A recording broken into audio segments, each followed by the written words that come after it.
Hi students, with permission from Scholastic, I'm going to read chapter 3 in the City of Ember. This one is entitled Under Ember. For your reading strategy for this chapter, I almost forgot, you are going to create a chart listing some ways you are similar or the same as Doon, and then you can list some ways that you are kind of different from him as well, okay? This chapter focuses a little bit more on Doon. Chapter 3, Under Ember. That morning, Doon had arrived at the pipeworks full of anticipation. This was the world of serious work at last, where he would get a chance to do something useful. What he'd learned in school and from his father and from his own investigations, he could put it all to good purpose now. He pushed open the heavy pipeworks door and stepped inside. The air smelled strongly of dampness and moldy rubber, which seemed to him a pleasant, interesting smell. He strode up a hallway where yellow slickers hung from pegs on the wall. At the end of the hallway was a room full of people, some of them sitting on benches and pulling on knee-high rubber boots, some struggling into their slickers, some buckling on tool belts. A clamor filled the room. Doon watched from the doorway, eager to join in, but not sure what to do. After a moment, a man emerged from the throng. He thrust out a hand. "Mr. Monk, Pipeworks director," he said. "You're the new boy, right? What size feet do you have, large, medium, or small?" "Medium," said Doon. And Lister found him a slicker and a pair of boots. The boots were so ancient that their green rubber was cracked all over, as if covered with spider webs. He gave Doon a tool belt, too, in which were wrenches and hammers, spools of wire and tape, and tubes of some sort of black goop. "You'll be in Tunnel 97 today," Lister said. "Arlen Frall will go down with you and show you what to do." He pointed at a short, delicate-looking girl with a white blonde braid down her back. "She may not look like an expert, but she is." Doon buckled his tool belt around his waist and put on his slicker, which for some reason smelled like sweaty feet. "This way," said Arlen, without saying hello or smiling. She wove through the crowd of workers to a door marked stairway and opened it. Stone steps led so far down that Doon couldn't see the end of them. On either side was a sheer wall of dark reddish stone, glistening with dampness. There was no railing. Along the ceiling ran a single wire from which a light bulb hung every few yards. Water stood in shallow pools of each stair, in the hollow worn onto the stones by years of footsteps. They started down. Doon concentrated on his feet. The clumsy boots made it hard not to stumble. As they went deeper, he began to hear a low roar, so low he seemed to hear it more with his stomach than his ears. It grew louder and louder. Was it a machine of some kind? Maybe the generator? The stairway came to an end at a door marked Main Tunnel. Arlen opened it. And as they stepped through, Doon realized that the sound he had been hearing wasn't a machine. It was the river. He stood still, staring. Like most people, he had never really been sure what a river was, just that it was water that somehow flowed on its own. He'd imagined it would be like the clear, narrow stream that came out of the kitchen faucet, only bigger and horizontal instead of vertical. But this was something entirely different, not a stream of water, but endless tons of it pouring by. Wide as the widest street in Ember, churning and dipping and swirling. The river roared past, its turbulent surface like black liquid glass, scattered with flecks of light. Doon had never seen anything that moved so fast, and he had never heard such a thunderous, heart-stopping roar. The path that they stood on was about 6 feet wide and ran parallel to the river, for farther than Doon could see in both directions. In the wall along the path were openings that must lead, Doon thought, to the tunnels that branched everywhere below the city. A string of lights like the one in the stairway hung high against the arched ceiling. Doon knew he was standing beneath the north edge of Ember. In school, you were taught to remember the directions this way. North was the direction of the river. South was the direction of the greenhouses. East was the direction of the school, and west was the direction left over, having nothing in particular to mark it. All the pipeworks tunnels branched off from the main tunnel to the south toward the city. Arlen leaned forward toward Doon and shouted into his ear, "First, we'll go to the beginning of the river," she said. She led him up the main tunnel for a long way. They passed other people in yellow slickers who greeted Arlen with a nod and glanced curiously at Doon. After 15 minutes or so, they came to the east edge of the pipeworks, where the river surged up from a deep chasm in the ground, churning so violently that its dark water turned white and filled the air with a spray that wet Doon's face.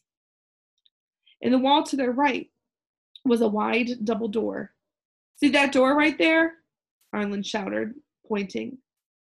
"Yes," Doon shouted back. "That's the generator room." "Can we go in?" "Of course not," said Arlen. "You have to have special permission." She pointed back down the main tunnel. "Now we'll go to the end of the river," she said. She led him back past the stairway door, all the way to the west edge of the pipeworks. There, the river flowed into a huge opening in the wall and vanished into darkness. "Where does it go?" Doon asked. Arlen shrugged. "Back into the ground, I guess. Now let's find Tunnel 97 and get to work." She pulled a folded piece of paper from her pocket.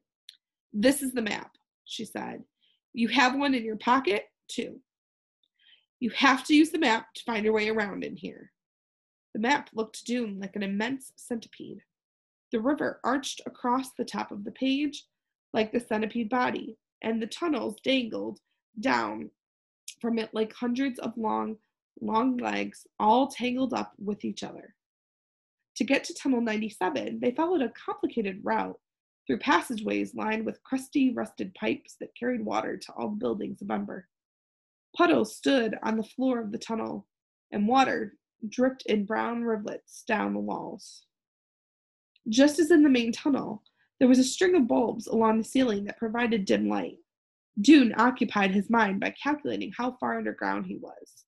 From the river to the ceiling of the main tunnel must be 30 feet or so, he thought. Above that were the storerooms, which occupied a layer of at least 20 feet high. So that meant he was 50 feet underground. With tons of earth and rock and buildings above him, the thought made him tense up his shoulders. He cast a quick glance upward, as if all that weight might collapse onto his head. "Here we are," said Arlen. She was standing next to a leak that spurted a stream of water straight out from the wall. "We have to turn the shut-off valve, take the pipe apart, put on a new connector, and stick it back together." With wrenches, hammers, washers, and black goop, they did this, getting soaked in the process. It took them most of the morning and proved to Doon the city was in even worse shape than he'd suspected. Not only were the lights about to fail and the supplies about to run out, but the water system was breaking down. The whole city was crumbling. And what was anyone going to do about it? When the lunch break came, Arlen took her lunch from a pocket in her tool belt and went off to meet some friends a few tunnels away. "You stay right here and wait till I get back," she said as she left. "If you wander around, you're going to get lost." But Doon set out as soon as she disappeared. Using his map, he found his way back to the main tunnel, then hurried to the east end. He wasn't going to wait for a special permission to see the generator. He was pretty sure he could find a way to get in on his own, and he did. He simply stood by the door and waited for someone to come out. Quite soon, a stout woman carrying a lunch sack opened the door and walked away. She didn't notice him. Before the door would close again, Doon slipped inside. Such a horrendous noise met him that he staggered backwards a few steps. It was an ear-splitting, growling, grinding, screaming noise that shot through with a hoarse rackety-rack sound and underscored with a deep chugga-chugga-chugga. Doon clapped his hands over his ears and stepped forward. In front of him was a gigantic black machine, 2 stories high. It was vibrating so hard it looked as if it might explode any second. Several people wearing earmuffs were busy around it. None of them noticed him come in. He tapped one of them on the shoulder, and the person jumped and whirled around. It was an old man, Doon saw, with a deeply lined brown face. "I want to learn about the generator," Doon screamed, but he might as well have saved his breath. No one could be heard in the uproar. The old man glared at him, making a shooing motion with his hand, and turned back to work. Doon stood and watched for a while. Beside the huge machine were ladders on wheels that the workers pushed back and forth and climbed up on to reach the high parts. All over the room, greasy-looking cans and tools littered the floor. Against the wall stood big bins holding every kind of bolt and screw and gear and lever and rod and tube, all of them black with age and jumbled together. The workers scurried between the bins and the generator or simply stood and watched the thing shake. After a few minutes, Doon left. He was horrified. All his life he had studied how things worked. It was one of his favorite things to do. He could take apart an old watch and put it back together exactly as it had been. He understood how the faucets in the sink worked. He'd fixed the toilet many times. He made a wheeled cart out of the parts of an old armchair. He even had a hazy idea of what was going on in the refrigerator. He was proud of his mechanical talent. There was only one thing he didn't understand at all, and that was electricity. What was the power that ran through the wires and into the light bulbs? Where did it come from? He had thought that if he could just get a look at the generator, he would have the clue he needed. From there, he could begin to work out a solution that would keep the lights of Ember burning.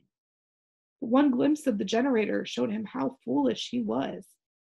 He'd expected to see something whose workings he could understand. A wheel turning, a spark being struck, some wires that led from one point to another. But this monstrous roaring thing, he wondered if anyone understood how it worked. It looked as if all they were doing was trying to keep it from flying apart. As it turned out, he was right.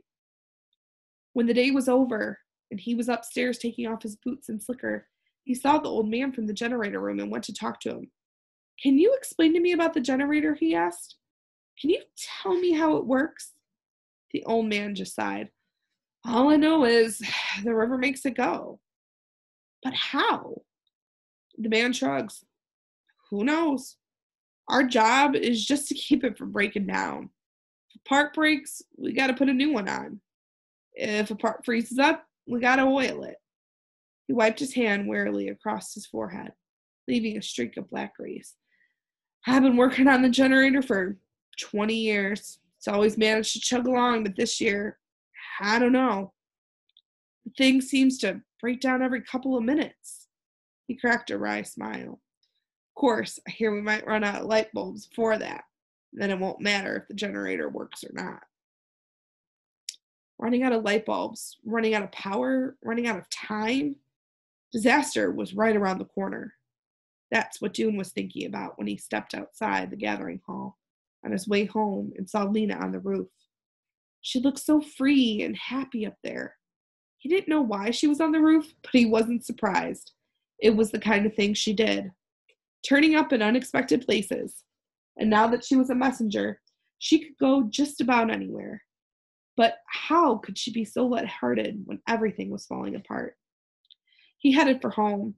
He lived with his father in a 2-bedroom apartment over his father's shop in Greengate Square, the small item shop, which sold things like nails, pins, tacks, clips, springs, jar lids, doorknobs, bits of wire, shards of glass, chunks of wood, and other small things that might be useful in some way. The small item shop had overflowed somewhat into their apartment above. In their front room, where other people might display a nice teapot on a tabletop or a few attractive squashes or tomatoes on a shelf, they had buckets and boxes and baskets full of spare items for the shop. Things Doon's father had collected, but not yet organized for selling. Often, these items spilled over onto the floor. It was easy to trip over things in this apartment, and not a good idea to go barefoot. Today, Doon didn't stop in at the shop to see his father before going upstairs. He wasn't in the mood for conversation.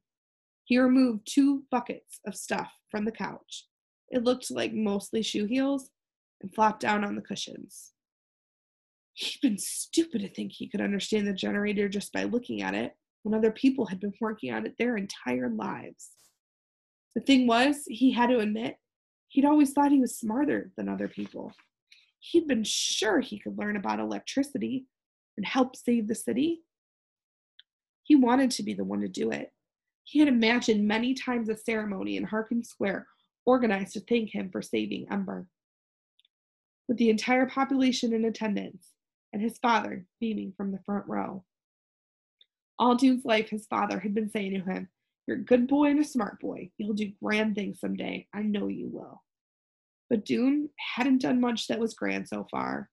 He ached to do something truly important, like finding the secret of electricity, and, as his father watched, be rewarded for his achievement. The size of the reward didn't matter. A small certificate would do, or maybe a badge to sew on his jacket.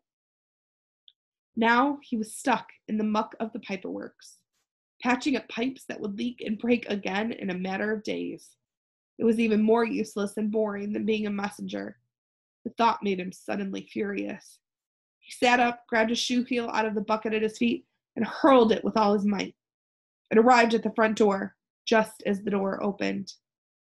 Doon heard a hard thwack and a loud ouch at the same moment.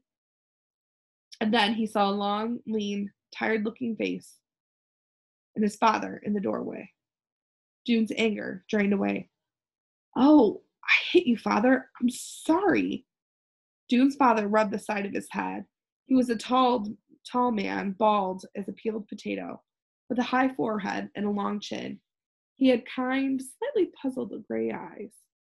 "You got me in the ear," he said. "What was that?" "I got angry for a second," said Doon. "I threw one of these old heels." "I see," said his father. He brushed some bottle tops off the chair and sat down. "Does it have to do with your first day at work, son?" "Yeah," said Doon. His father nodded. "Why don't you tell me about it?" he said. Doon told him.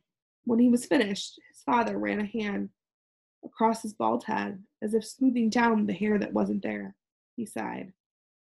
"Well," he said, "it sounds unpleasant, I have to admit. About the generator especially, that's bad news. The pipeworks is your assignment. No way around it. What you get is what you get. What you do with what you get, though, that's what's the point. Wouldn't you say?" He looked at Doon and smiled, a bit sadly. "I guess so," said Doon, "but what can I do?"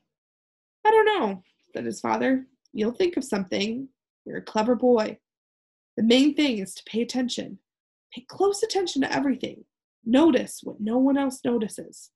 Then you'll know what no one else knows, and that's always useful." He took off his coat and hung it from a peg on the wall. "How's the worm?" he asked.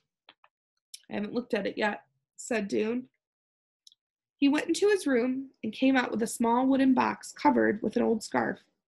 He sat the box on the table and took the scarf off, and he and his father both bent over to look inside. A couple of limp cabbage leaves lay on the bottom of the box. On one of the leaves was a worm about an inch long. A few days before school ended, Doon had found the worm on the underside of a cabbage leaf he was slicing up for dinner. It was a pale, soft green, velvety, smooth all over, with tiny stubby legs. Doon had always been fascinated by bugs. He wrote down his observations about them in a book he had entitled Crawling and Flying Things. Each page of the book was divided lengthwise down the center. On the left, he drew his pictures with a pencil sharpened to a needle-like point. Moth wings with their branching patterns of veins. Spider legs, which had minute hairs and tiny feet like claws. Beetles with their feelers and their glossy armor. On the right, he wrote what he observed about each creature. He noticed what it ate, where it slept, where it laid its eggs, and if he knew how long it lived. This was difficult with fast-moving creatures like moths and spiders. To learn anything about them, he had to catch what glimpses he could as they lived their lives out in the open. But if you put them in a box, they scrambled around for a few days and then died. This worm, though, was different.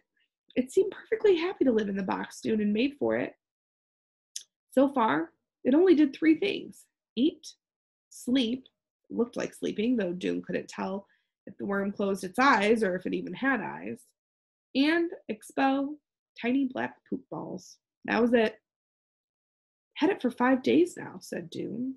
It's twice as big as it was when I got it. It's eaten 2 square inches of cabbage leaf. You're writing all this down? Doon nodded. Maybe, said his father, you'll find some interesting new bugs in the pipeworks. Maybe, Doon said. But to himself, he said, no, that's not enough. I can't go plodding around the pipeworks, stopping up leaks, looking for buds, and pretending there's no emergency. I have to find something important down there, something that's going to help. I just have to. End of chapter 3.